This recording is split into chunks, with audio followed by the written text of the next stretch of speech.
Welcome again are के student classes. So today's I will discuss class number 6 और class number 6 में पढ़ेंगे factor affecting of memory level of teaching. देखो, सबसे पहले मैं आपको बता दूं कि क्लास नंबर 5 आपकी ऑलरेडी हो चुकी है। आपको देखना है तो क्लास नंबर 1 से देखना, तभी आपको समझ में आएगा कि एक्चुअल में यहाँ पे पढ़ाया क्या जा रहा है। ठीक है, क्योंकि जो न्यू स्टूडेंट है उनको समझ में नहीं आता है कि कौन सा टॉपिक चल रहा है यहाँ पे। तो आपको फर्स्ट क्लास से लेकर ये क्लास नंबर 6 है, तो क्लास नंबर 6 तक देखना है कंटिन्यूसली। और जो मेरे स्टूडेंट हैं उन्होंने यूजीसी नेट प्लस जेआरएफ तक क्रैक किया है मेरे नोट्स पढ़ के, तो प्लीज़ अगर आपको लेना है तो मेरे नोट्स रेफ़र कर सकते हो आप, जो कि हैंड रिटन नोट्स बनाए हुए हैं, फुल्ली अपडेटेड आपको नोट्स मिल रहा है, प्लस यहाँ पे करंट अफेयर्स मिल रहा है, प्लस आपको मॉक टेस्ट मिल रहा है। ठीक है, फैक्टर अफेक्टिंग ऑफ टीचिंग, जो आप मेमोरी लेवल अपन ने कल देखा था उसके फैक्टर्स देखेंगे आज कौन कौन से फैक्टर्स होते हैं। तो फर्स्ट ऑफ ऑल होता है आपका मेंटल एंड फिजिकल हेल्थ। देखो, अगर मैंने आपको क्या बताया था मेमोरी लेवल के अंदर, ये बताया था, ये डिस्कशन क्या था कि जो मेमोरी लेवल होता है वो एक रटन विद्या जिसे कहते हैं कि हाँ, एक पहली क्लास का बच्चा है, उसको आप कैसे भी पढ़ाओगे उसको रट के ही पढ़ना पड़ेगा, उसको समझ में नहीं आएगा कि एक्चुअल में क्या समझाना चाह रहे हैं टीचर। उसको आप ये सिखाओगे कैसे कबूतर होता है, तो वह कैसे कबूतर बोलना ही सीखेगा। तो ये किसके अंदर आता है, आपका मेमोरी के अंदर आता है, teaching of level of memory. Okay, यहाँ पे अगर आप छोटे बच्चों को बोलोगे कि ए फॉर एप्पल लिखो, तो ए फॉर एप्पल ही लिखेगा वो। ठीक है, तो क्या हो गई, एक तरीके से कंठस्थ कराना, किसी चीज़ को रट्टा मार के याद करवाना, तो वो क्या होता है आपका मेमोरी लेवल के अंदर आता है। आई होप कि आपको रिवाइज हो गया होगा। फर्स्ट ऑफ ऑल अफेक्टिंग इसके जो फैक्टर्स हैं वो देख लेते हैं। मेंटल एंड फिजिकल हेल्थ, मानसिक और शारीरिक स्वास्थ्य सही होना चाहिए एक जो स्टूडेंट है उसका। एंड यहाँ पर ये बहुत ज़्यादा कह सकते हैं कि अफेक्ट करता है मेमोरी लेवल को, कि आपका जितना यहाँ पे मानसिक रूप से आप स्वस्थ होगे उतना ही आप अच्छा सीख पाओगे। ठीक है, एंड पीसफुल इन्वायरमेंट। देखो, स्कूल्स क्यों बनाए जाते हैं, क्योंकि आपको एक पीसफुल इन्वायरमेंट है वो प्रोवाइड करवा सके।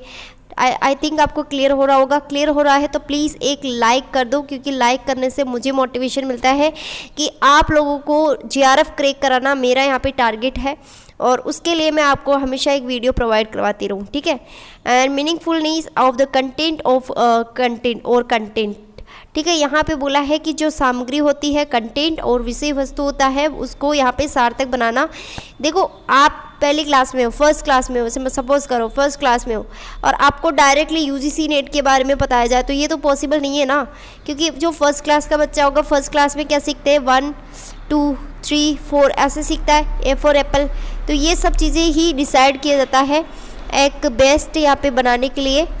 And level of learning and quantity of stabilisations, मतलब अधिगम का स्तरीकरण की मात्रा, मतलब कि आपको कितना लर्निंग करवाना है उसकी भी यहाँ पे डिसाइड होती है मात्रा की, कितना आप लर्निंग कर सकते हो एक दिन के अंदर। ठीक है, कंप्रेहेंशिप, मतलब कि जो आपका कंप्रेहेंशिप होता है वो सहज होता है, मतलब कि आपकी कितना साथ में पढ़ सकते हो। यहाँ पे स्ट्रक्चर ऑफ ब्रेन, मतलब कि आपकी मानसिक स्थिति की कैसी संरचना है, मस्तिष्क में आप कितना याद कर पाओगे, कितना नहीं कर पाओगे, ये भी क्या है मेमोरी लेवल के अफेक्टिंग फैक्टर्स है। प्रैक्टिस एंड रिपीटिशंस, मतलब कि आप जो आपको पढ़ाया है उसको आपको प्रैक्टिस करना।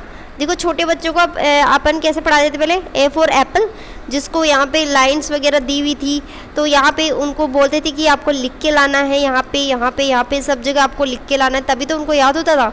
तो इसी तरीके से क्या हो जाता है, प्रैक्टिस एंड रिपीटिंग। आप भी अभी यूजीसी नेट की प्रिपरेशन करते हो तो आप भी प्रैक्टिस करते हो, रिपीटेशन करते हो, तो ये सब क्या है मेमोरी लेवल के अंदर क्या आता है कि आपको किसी तरीके से याद हो जानी चाहिए वो चीज़ें। ठीक है, इस तरीके से इसमें अफेक्ट करता है। मोटिवेशंस, किसी को भी अभिप्रेरणा करना, ये भी क्या है मेमोरी लेवल की टीचिंग में अफेक्ट करता है। इंटरेस्ट, आपकी उसमें रुचि है या नहीं है, इंटरेस्ट है नहीं है, वो सभी इंक्लूडिंग होता है। ठीक है, और यहाँ पे है डिज़ायर टू रिमेंबर, मतलब कि आपकी स्मरण कितनी इच्छा रखती है आपको, कि आपको कितना इच्छा है कि याद करने की कितनी इच्छा हो रही है कि आपको उसको, मतलब कि जो पढ़ाया है उसको याद करना ही करना है, तो वो आपकी इच्छा पे डिपेंड करता है। ठीक है, मेथड्स ऑफ लर्निंग, मतलब अधिगम की क्या क्या विद्या होती है। यूज़ ऑफ ट्रायल्स, मतलब परीक्षणों की का प्रयोग। देखो, ये जो नोट्स हैं ये सभी को पता है कि बहुत मीडियम में रहने वाले हैं, मेरे से जितना हो सकता है मैं आपको बहुत मीडियम में प्रोवाइड करवाऊंगी, English medium and Hindi medium. तो आई होप कि आपको क्लियर हो रहा होगा। एंड यहाँ पर कह सकते हैं कि अगर आप मेरे थ्रू नोट्स 3 मंथ का कोर्स आप कर लोगे तो आप अपने अंदर बहुत ज़्यादा इम्प्रूवमेंट पाओगे, क्योंकि जब लास्ट एंड में अपन क्वेश्चन आंसर लगाएंगे ना, तब आपको बहुत जल्दी फटाफट आपको क्वेश्चंस है वो उसका आंसर दे दोगे। और वो क्वेश्चंस करवाऊंगी जो 2022 के अंदर पूछे गए हैं, ठीक है। And thank you so much for watching this video and please share with your friends.